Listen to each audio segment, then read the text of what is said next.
కమిటీలు వేసి రాజధానిలో జరిగిన డ్యామేజీని పరిశీలిస్తామన్నారు. రాజధాని పనులకు సంబంధించి టెండర్లకు పెట్టిన కాలపరిమితి ముగిసిందని, కనుక కొత్తగా టెండర్లు పిలవాల్సి ఉందన్నారు. కొత్తగా అంచనాలు తయారు చేసి టెండర్లు పిలవాలని చెప్పారాయన. టెండర్లకు కనీసం 3 నుంచి 4 నెలల టైం పడుతుందని చెప్పారు మంత్రి నారాయణ. కేబినెట్లో చర్చించిన తర్వాత పనులు ఎప్పటి నుంచి ప్రారంభించాలి అనే దానిపై నిర్ణయం తీసుకుంటామన్నారు.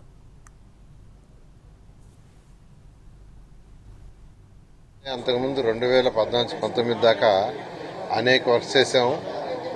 అయితే అవన్నీ కొన్ని డ్యామేజ్ చేశారు.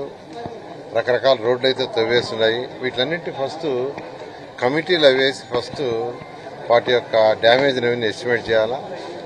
తర్వాత టెండర్స్ కూడా అన్నిటికీ పిలవాలి. ఎందుకంటే టైం అయిపోయింది. టెండర్స్ పెట్టిన కాల పరిమితి దాదాపు అయిపోయింది. అందువల్ల అన్నిటికీ కూడా టెండర్స్ పిలవాలి. టెండర్స్ పిలవాలంటే మళ్ళీ రీఎస్టిమేషన్ చేయాలి. వీటన్నిటికీ కూడా సుమారుగా ఒక 3 months పడుతుంది. సుమారుగా ఒక 3 months 3 to 4 months పడుతుంది. ఏది ఏమైనప్పటికీ